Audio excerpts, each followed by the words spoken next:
All right. In this video, we will be going over section 5.3. 5.3 is about partial fractions and other algebraic techniques that we can use to integrate certain functions that we cannot integrate using the methods that we have learned so far. Okay. First, I want to start by giving an introduction to improper rational functions and proper rational functions.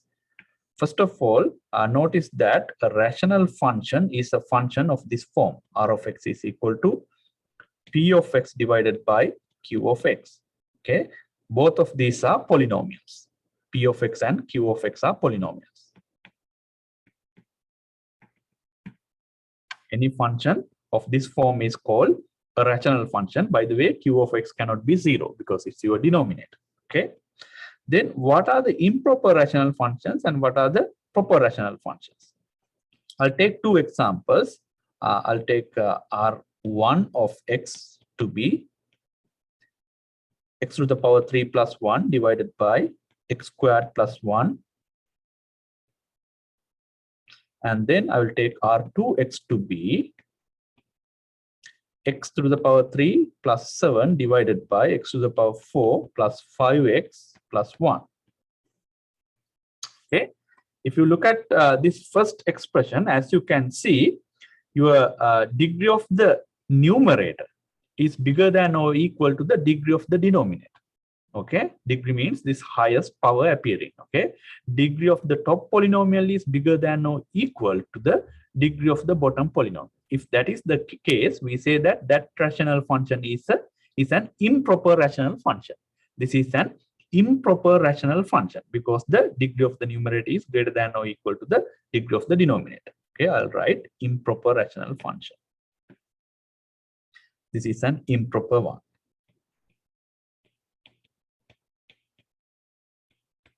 Improper. And on the other hand, if you look at this one, now the degree of the numerator is strictly smaller than the degree of the denominator. Okay, if that is the case, we say that this is a proper rational function. This is a proper rational function. Okay, those are some basic concepts that we will be using when we proceed in this section. Let's move on. First, we have this theorem. This is simply the long division. Long division for polynomial that you learn in your pre-calculus class. Okay, I will state the theorem. Suppose P of x over Q of x is an improper rational function. What that means is that the degree of this top polynomial is bigger than or equal to the degree of the bottom polynomial. Okay, if there is an improper rational function, we suppose that this is an improper rational function where P of x and Q of x are polynomial functions with degree of P of x is equal to n and the degree of Q of x is equal to m and m is less than n. Then we can write this rational function this way. P of x over Q of x is equal to s of x plus r of x divided by Q of x. Okay, where this s of x is a polynomial of degree n minus m and some proper rational functions r of x over Q of x with degree of r of x is less than m. Okay, degree of r of x is less than m. M is the degree of your denominator here, degree of Q of x.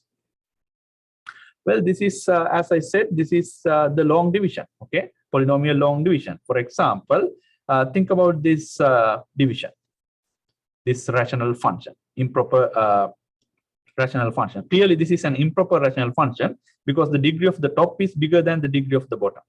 Okay, so for this one, we can write this given improper rational function in this form.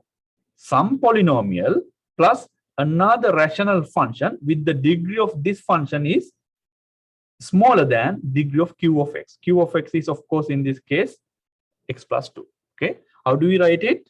We use the long division. Here is the long division process. I will recall the long division process here in case someone doesn't remember that from your pre-calculus class. So what I do is I write this polynomial inside my division sign. Here is that polynomial. And then I write my divisor over here. Okay, and then I divide this first highest degree term in the inside polynomial by x and put the result here. It is 2x squared. Now I multiply this entire thing by what I put here. If I multiply those two things, I will get this. Now I subtract this line from this line. Then you get this result over here. Now I start the procedure again, assuming that this is my polynomial this time. Remember, I started with this particular polynomial. Now I assume that this is my polynomial and I repeat the same thing. What I do is I take the highest degree term here. This is the highest degree term. I divide it by x. If I divide that by x,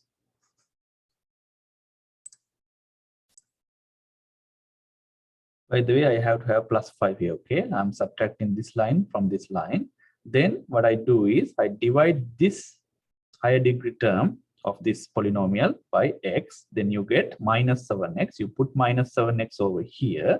And then you multiply that minus 7x by this whole thing and put the result underneath here. Okay, that is 7x minus 7x squared minus 14x. Now again, you subtract this line from this line. Then you get 18x plus 5. Okay. Now this is your new polynomial. You do the same thing for this one. You divide the highest degree term of this polynomial by x and put the result over here, which is 18. If you multiply now this expression by 18 plus 18, you get 18x plus 36. Now you subtract this line from the above line, then you get minus 31. Now, as you can see, you have obtained a remainder whose degree is less than the degree of the divisor. So that's what you can do. Okay. Now you have come to a stop. You need to realize that you have come to a stop because the degree of this remainder is smaller than the degree of your divisor. So what we can do is, based on the results we have from this long division, we can rewrite this rational function. This is your quotient, this is your divisor, and this is your remainder. Okay, so this is going to be equal to 2x squared minus 7x plus 18 plus minus 31 divided by x plus 2. Okay, so we can write this rational function this way using the long division. If you want, you can modify this. You can put this negative sign in front. You can write minus 31 like this.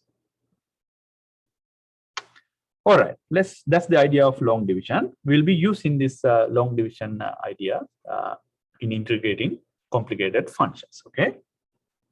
All right, let's move on.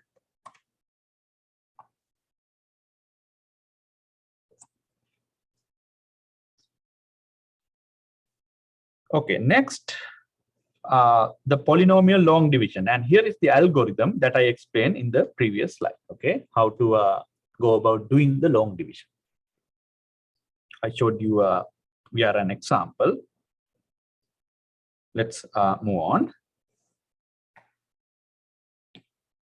Okay, next I want to go over this theorem 5.12, rewriting proper rational functions with partial fractions. Okay, so here is what the theorem tells you. Every proper rational function p of x over q of x can be written as the sum of something called partial fractions as follows. If q of x has a linear factor x minus c with multiplicity m. Multiplicity m means this factor x minus c repeats m times. Okay. Then for some constants a1, a2 up to am, the sum will include terms of the form. Sum means the partial fraction decomposition. Partial fraction sum will include these terms. Okay. a1 over x minus c. Remember, x minus c is a factor with multiplicity m. That means x minus c repeats m times. So what you do is constant over x minus c and then constant, another constant over x minus c squared, and you keep increasing the power. You start with power 1 here, 1, 2, 3, up to m, up to your multiplicity. am divided by x minus c to the power m. Okay, your partial fraction decomposition will include this sum. Okay, if this q of x has a factor x minus c to the power m, or in other words, the multiplicity of x minus c is m. If that is the case, your partial fraction will include this sum. All right, part B. If q of x has an irreducible quadratic factor of the form x squared plus bx plus c with multiplicity m, then for some constants a1, b1 all the way up to bm and c1, c2 all the way up to cm, the sum will include terms of the form b1x plus c1 divided by x squared plus bx plus c, and then b1's, this should be actually b2, b2 x c2 divided by x squared plus bx plus c squared. As you can see, the multiplicity of this factor is m. So you start with power 1 and keep increasing power up to you come to the multiplicity. Okay, up to you reach until you reach the multiplicity. All right, so the last term would be bmx plus cm divided by x squared plus bx plus c to the power m. M is the multiplicity of this particular quadratic irreducible factor. All right, let's move on. Now let's try to see some examples where we can apply these results. Okay. Here is the first example that I want to go over. I'll probably erase the example number here.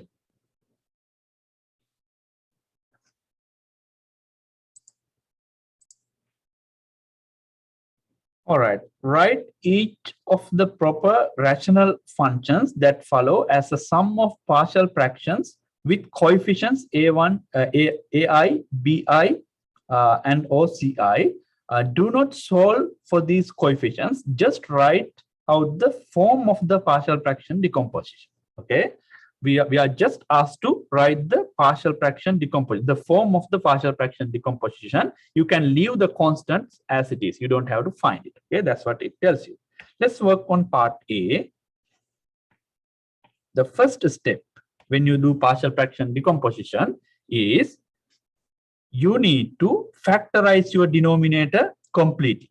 Okay, 2x divided by x minus 1 times 3x squared minus 2x minus 1. If you factorize your denominator completely, you will get x minus 1 times x minus 1 times 3x plus 1. Notice that if you factorize this expression, you get x minus 1 times 3x plus 1. Okay. Now, as you can see, this repeats. This factor repeats. That means that is x minus 1 squared. So I can rewrite this 2x divided by x minus 1 squared times 3x plus 1. Okay. Now I'm ready to go with the partial fraction. Remember, before you start the partial fraction, you need to factorize your denominator completely. Okay. Actually, first of all, you need to make sure that this is a proper fraction. Of course, in this case, this is a proper rational function. Now you factorize the denominator completely. This is what you get. Now I'm ready to go with the partial fraction. As you can see here, I have this factor x minus 1 squared. Okay, so the multiplicity is 2. So if you have a factor of this form, here is how you write the partial fraction decomposition. If you have x minus c to the power m, you have to include this particular sum. So here I am going to have to include this sum for this particular factor. Okay, for that factor I'm going to have to include a1 divided by x minus 1. You start with power 1 and then plus a2 divided by x minus 1 square. You raise the power up. Now you have reached the multiplicity. That's the multiplicity 2. So that's it. And then I go to the next factor. For this one, this is just power 1, right? The power of that factor is 1. So I am going to have to include one more thing here. I'll write a3 divided by 3x plus 1. That's it. because I just have the multiplicity 1 here. So I'm going to have to include one factor there like this, 3x plus 1, that's it. You have to write that underneath of a constant A3. Okay, you have to use different constants for each term in the sum. So the first part is done. Let's move on to the second part.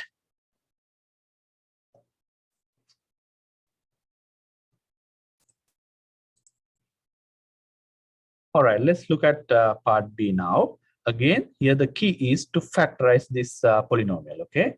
As you can see, this is a cubic polynomial, so there's no straightforward way of factorizing this like you factorize quadratic expressions, but there are certain techniques that you can use, okay? First of all, notice that x is equal to 1 is a 0 of this polynomial. Okay, you need to, the key is you need to find a 0 of this polynomial.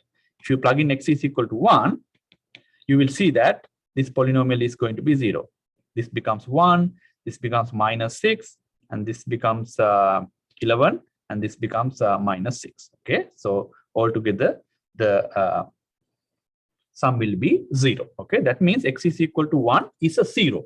If it is a 0, we know that x minus 1 is a factor. Let me write this is a 0, okay? 0 of denominator. Then we know that x minus 1 is a factor of the denominator.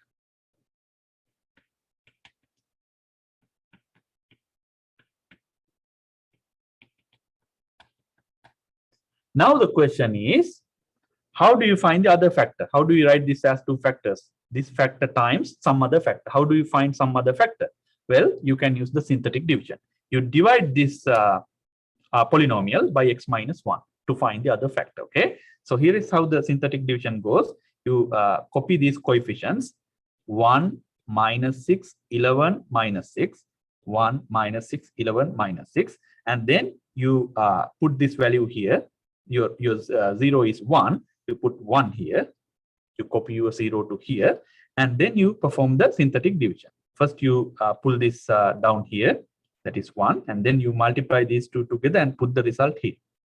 And then you add these two numbers. You add these two numbers and put the result underneath here, that is minus 5. And then you multiply this by minus 5 and put the result here. Again, you add these two numbers and put the result here. And then you multiply these two numbers and put the result here. Again, you add these two numbers and put the result here.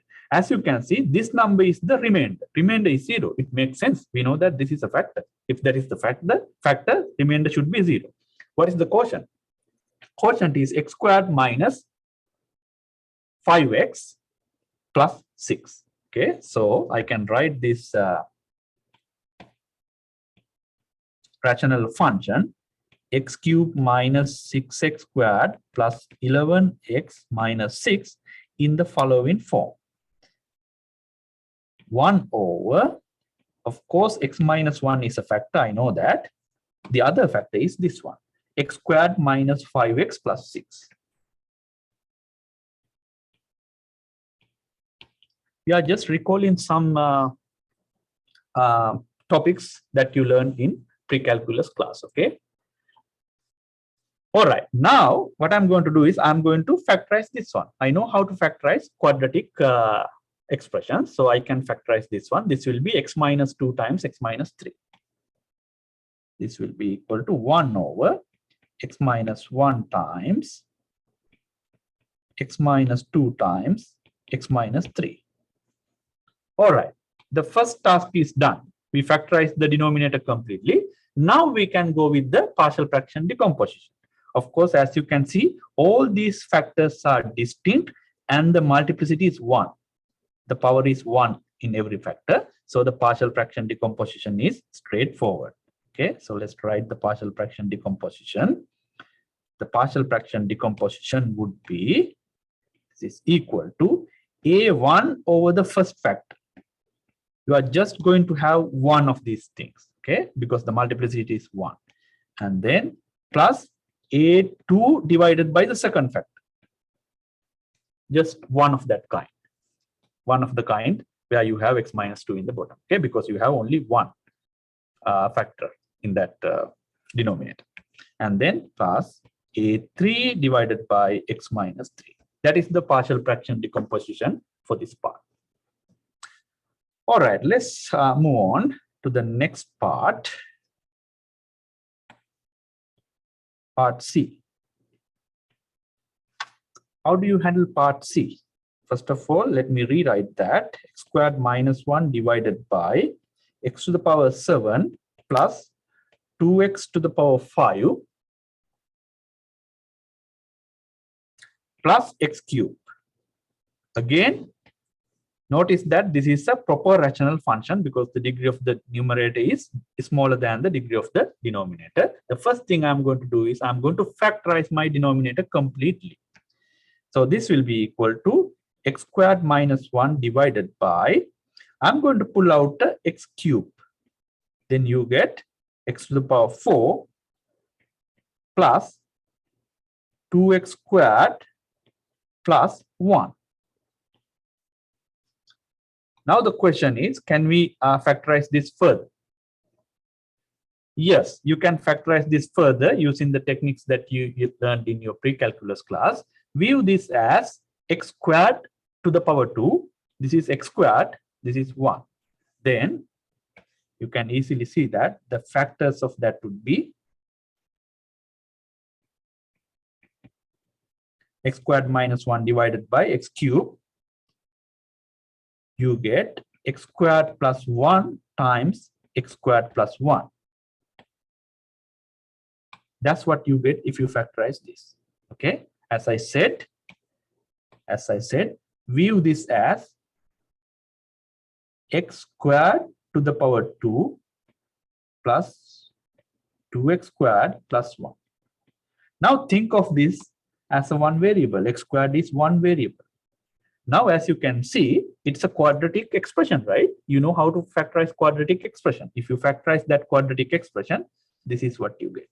Okay, those are coming from your pre-calculus class. Okay, of course, I can rewrite this one because we have the same factor repeating here. I can write this as x minus 1 whole thing squared. So let me do that here itself actually, without going to the new line. That's going to be square here. Okay, I'm going to pull this synthetic division down a little bit. Now I'm ready to write the partial fraction decomposition. How do I write the partial fraction decomposition? Well, I have a linear factor here, x to the power 3. Notice that x to the power 3 means x minus 0 to the power 3. That means the factor x minus 0 repeats 3 times. Okay, so we have to apply this summation formula there. Okay, for that, for this particular factor, I'm going to have these 3 terms. Here is the partial fraction decomposition. A1 divided by x plus A2 divided by x squared. I'm raising the power. A3 divided by x to the power 3. Now, as you can see, I have reached the multiplicity. That's it. So this is multiplicity is 3. I have to continue till I reach the multiplicity. All right. Now I have taken care of this one. Now I need to take care of this one. To take care of that one, I use the second part of this theorem. If we have an irreducible quadratic factor, you need to have a function expression of the form b1x plus c1 in the top, and then you start with the power 1 again, and you continue until you reach your multiplicity. All right, so this is going to be plus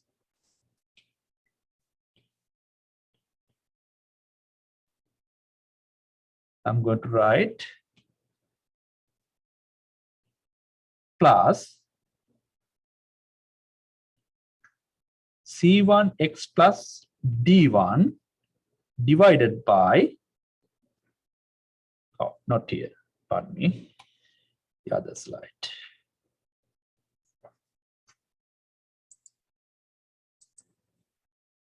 Right here. Okay, so plus I'm going to write, let me use green color, plus c1x plus d1 divided by Remember, my quadratic irreducible factor is x squared plus 1. And then I am going to have another factor, another expression, because the multiplicity is 2.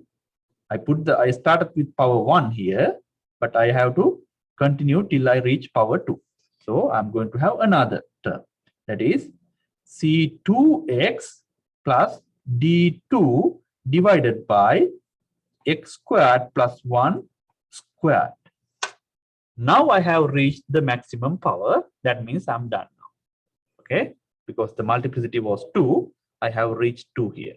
Okay, so this is the partial fraction decomposition of the original expression given to us. All right, that completes that example.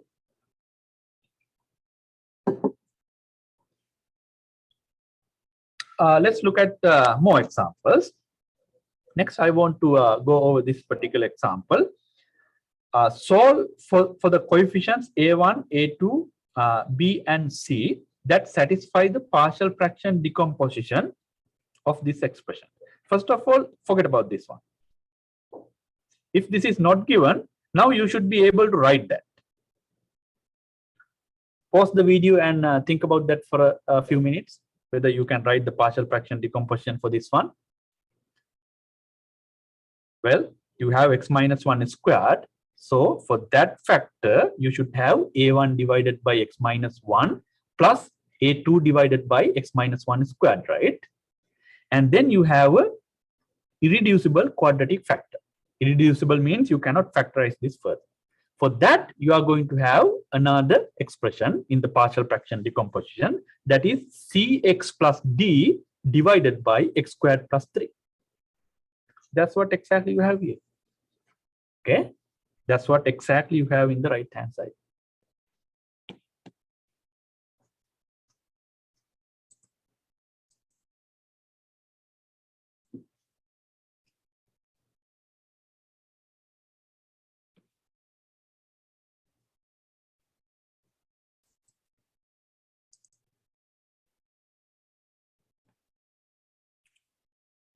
If I compare my coefficient, the coefficient of x cubed in the right hand side is a1 plus b. The coefficient of x cubed in the left hand side is 0, because this is just a constant.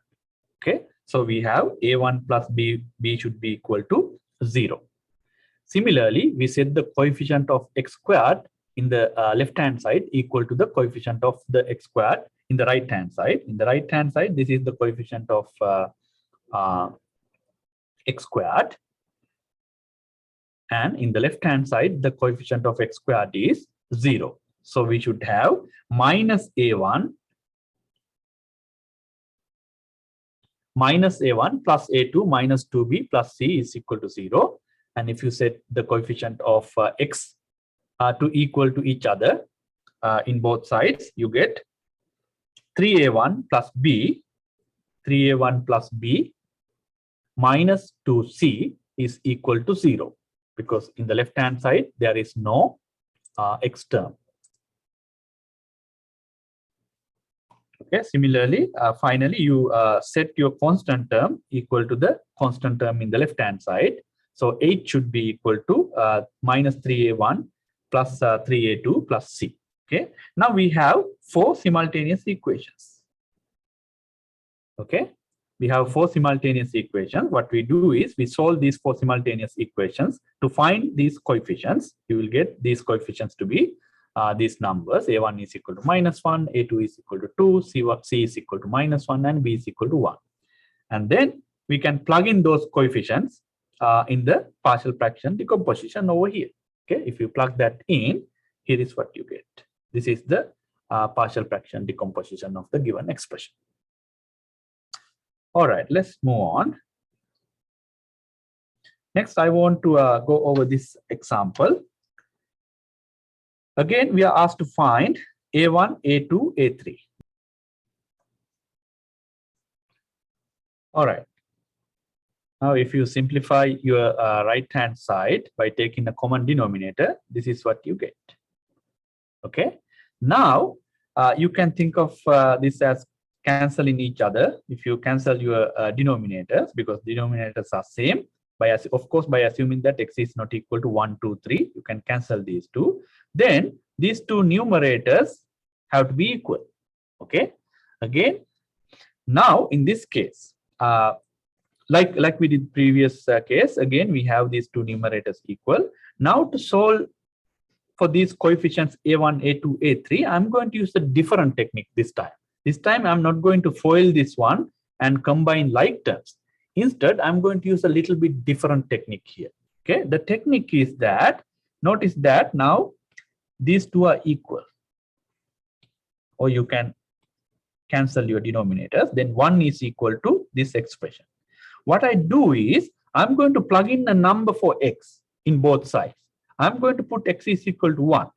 I'm going to substitute x is equal to 1. If I substitute x is equal to 1 in this equation, these two terms are going to go away because x minus 1 is a factor. If I plug in x is equal to 1, this will be 0. This will also be 0. And these two terms will be gone. Okay, only this will be surviving.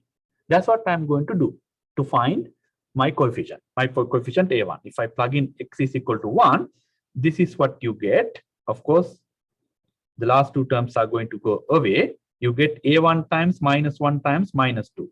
If you plug in 1 here, x is equal to 1 here, and x is equal to 1 here, you get minus 1 times minus 2. That's what you have here. Okay, so other two terms are going to go away. So you have 2a1 is equal to 1. So a1 is equal to 1/2. We found the coefficient a1. And then to find the other coefficients, to find a2, I'm going to plug in x is equal to 2. If I plug in x is equal to 2, this term will survive. The other two terms are going to go away because x minus 2 is a factor in other two terms. Okay. If I do that, I find a2 is equal to minus 1. And similarly, by plugging x is equal to 3, we get a3 is equal to 1/2. Okay. And that way we have the coefficients. a1 is equal to 1/2, a2 is equal to minus 1, and a3 is equal to 1/2. I can plug in those coefficients here in my original partial fraction expression, and you get the partial fraction decomposition by plugging those coefficients.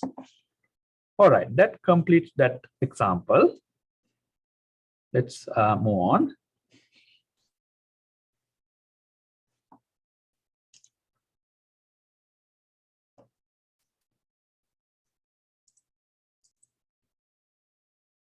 All right, next I want to go over this theorem, theorem 5.14, completing the square. Okay, this is also a theorem coming from your pre-calculus class. Every quadratic function x squared plus bx plus c can be written of the form x plus k squared plus c, where k is equal to b over 2 and uppercase c is equal to lowercase c minus b squared over 4. Okay, let's look at an example real quick. For example, if you have x squared plus 9x plus 10. Let's say I'll take a little bit different example here. 8x plus 9. How do you write this as a complete square? Well, what you do is, according to this theorem, x squared plus 8x. What I'm going to do is I'm going to add the square of half of this coefficient. This coefficient is plus 8. The half of that is 4. I'm going to add 4 squared to this expression. That is actually, notice that is nothing but b over 2 squared. B is the coefficient of x. Okay, you add b over 2 squared. B over 2 means, in this case, your b is 8. 8 over 2 means 4. 4 squared means 16. You add 16 and then you subtract 16. You have done nothing. Don't forget your 9. This is the same expression as the original expression. Okay, we do this trick to write this part as a complete square. Okay, you add and subtract 16, which is the square of half of this coefficient. Now you can write this as a complete square. This is x plus b over 2 squared. B over 2 is 8 over 2. 8/2 squared. Plus, now you can simplify this expression. By the way, this whole thing is equal to x plus 8/2 squared. Now, if you simplify this two terms, you get -7.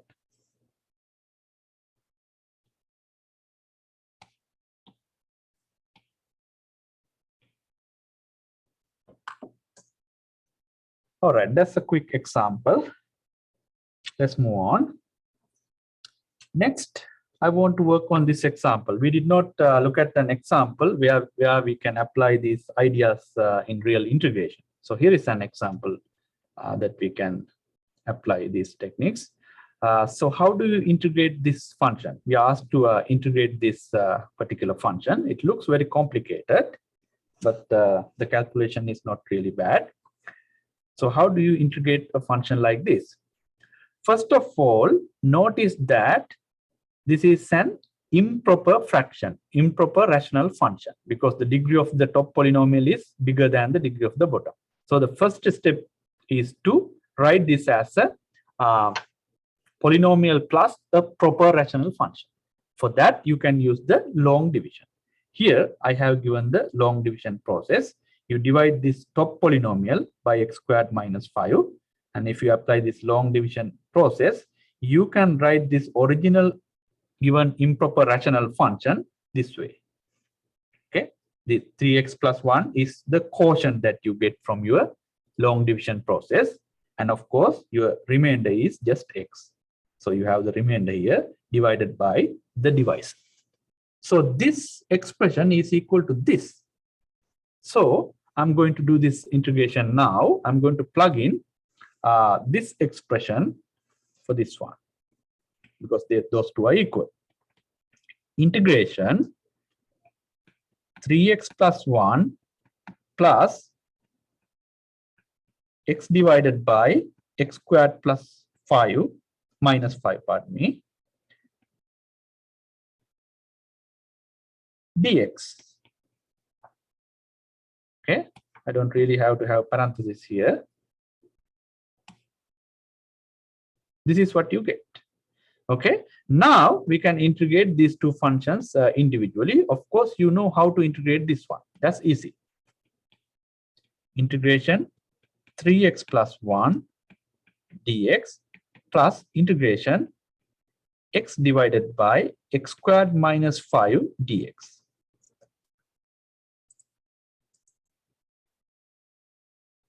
Okay, the first integral is easy. That would be 3x to the power 2 divided by 2 plus x, the integration of 3x plus 1. And then how do you handle the second integration? Well, for second integration, I'm going to use a u substitution. Let's deal with the second integration over here.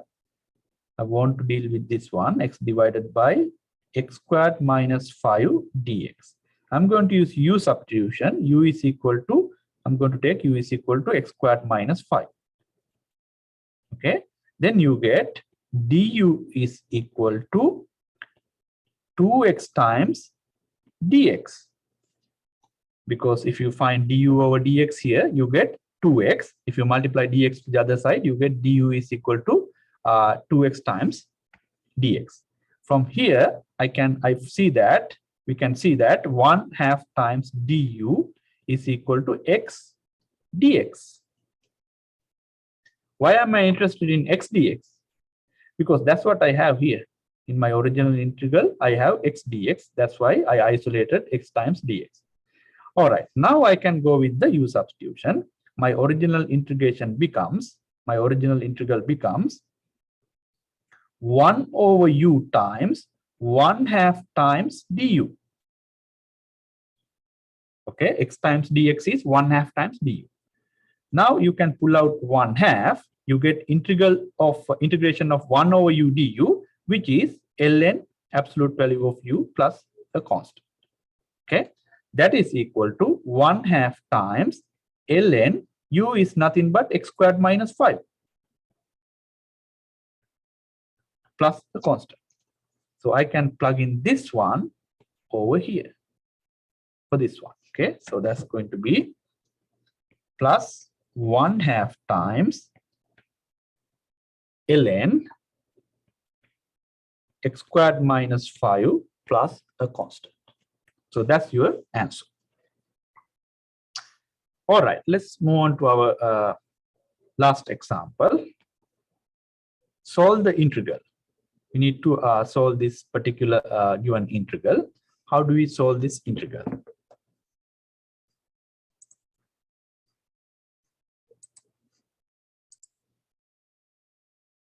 All right, here is the next example that I want to go over. We need to integrate this particular given function. How do you integrate this function? Well, first of all, notice that this is an improper rational function because the degree of the numerator is bigger than the degree of the denominator. Okay, so I'm going to rewrite this expression using long division. Okay, I'll copy my work here. I can rewrite this expression, rewrite this integration this way. By long division, you can find these polynomials. You will get x minus 2 plus your quotient would be 2x minus 1 divided by x squared plus 6x plus 10. Of course, you don't really have to put parentheses here. That is by long division. I'm not going to show the long division here. Using long division, you can see that this improper rational expression is equal to this polynomial plus this proper rational expression. Okay, this is of course the quotient when you divide this polynomial by this one, and this is the remainder. All right, how do you go from here? To go from here, I'm going to do a small modification here. Integration of x minus 2 dx plus the second integration is integration of 2x minus 1 divided by that quadratic expression. Here, I'm going to do a small modification. The modification I'm going to do is I'm going to write 2x minus 1 as 2x plus 6 minus 7. I'll tell you why I'm writing that. Dx. Okay, this is just minus 1. I just rewrote that expression in a different way. Now I'm going to separate out these integrals. I'm going to write this one first, and then I'm going to write minus 7 over this expression. Okay, and then after I write that, I'll tell you why I wrote that way. Dx, I'm going to split this into two integrals. One is 2x plus 6 divided by my quadratic expression dx, and then you have minus 7 times, of course I can pull out the minus 7, 1 over x squared plus 6x plus 10 dx, of course. Okay, I separated them out. Okay. All right, now the importance of separating out this way is that now for this integral I can use the u substitution. As you can see, the derivative of my denominator is in the top. 2x plus 6 is the derivative of the denominator. Okay, in that case we can use the u substitution. If I take this to be u, your du would be u prime of x times dx. You have that in the top.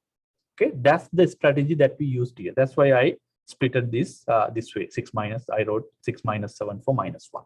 Okay, so for this integral I can use the u substitution.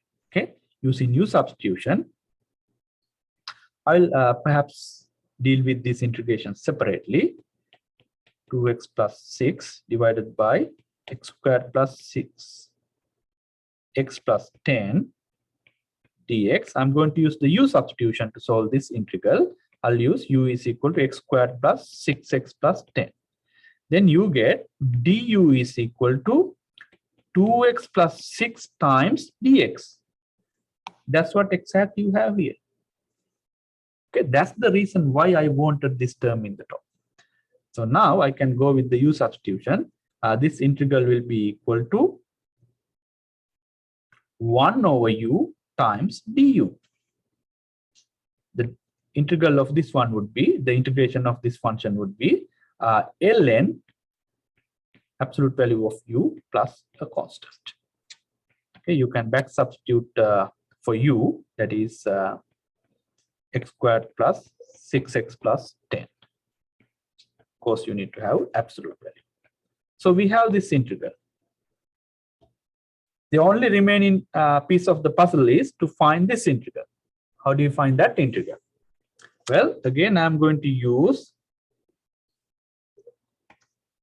a small technique that we learned today. First, let me rewrite what I have here.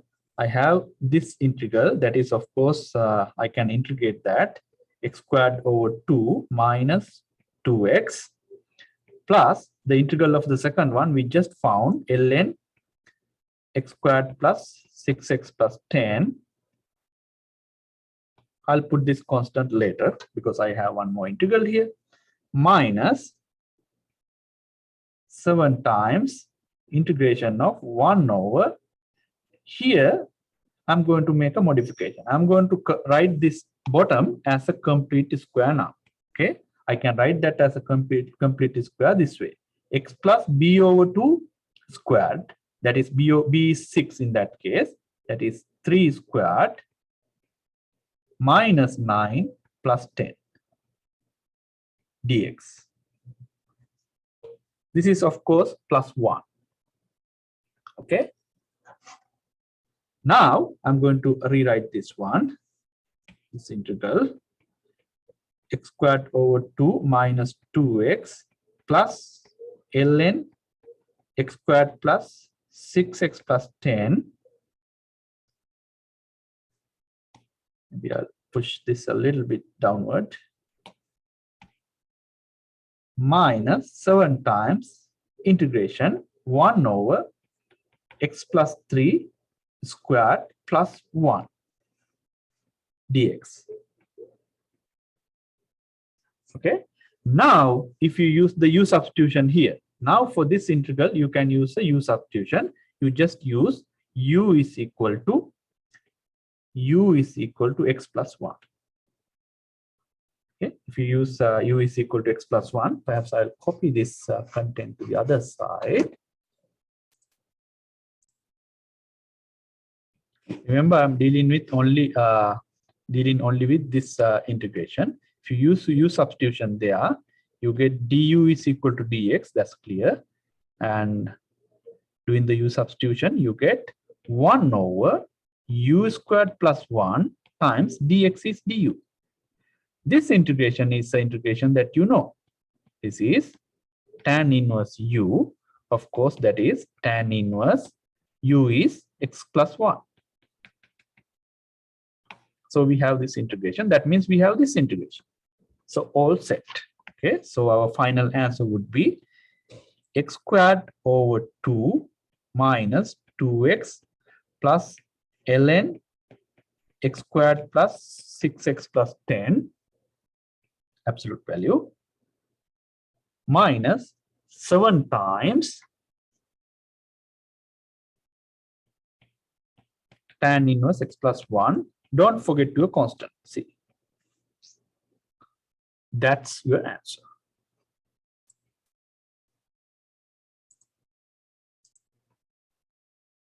So your original integral is equal to this. All right. Actually, I want to do one more example. Let's look at this particular example. Okay, integrate this particular function. Here, as you can see, this is a proper rational function. Okay, in that case, how do we handle a problem like this? That's where the partial fractions are going to help us. Okay, we can write the partial fraction decomposition for this one and then integrate that one. So, but the good thing is we found the partial fraction decomposition for this improper rational function right here. Here is the partial fraction decomposition. We found that in this particular example, that would be 1/2. Maybe I will copy this one.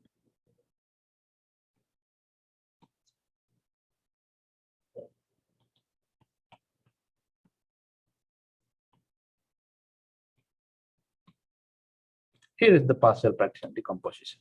So I'm going to write this partial fraction decomposition instead of that function. 1/2 divided by x minus 1 plus -1 divided by x minus 2 plus 1/2 divided by x minus 3 dx. Now I am going to integrate each individual function. That would make your life easier because you know how to integrate that kind of functions. 1/2, of course, I can pull out 1/2 from the first integral. That is integration of 1 over x minus 1 dx. From the second integral, I'm going to pull out -1. Then you get 1 over x minus 2 dx. From the third integral, I'm going to pull out 1/2. You will get 1 over x minus 3 dx. Now it's all about dealing with these three integrals individually. How do you solve this integral? Use the u substitution. Use u substitution. U substitution with u is equal to x minus 1. Similarly, for this integral, use the u substitution, u is equal to x minus 2.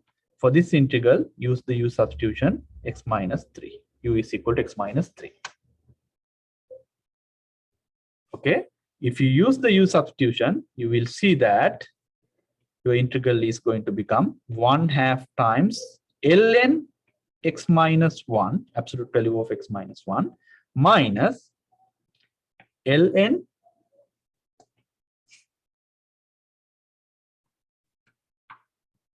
x minus 2, absolute value of x minus 2, plus 1/2 times ln x minus 3, plus constant. Don't forget your constant. Okay, so that is the integral. As you can see, this was a complicated function, but using partial fractions, we can somehow integrate that function. All right, with that, we conclude section 5.3. I'll stop there and I'll see you next time.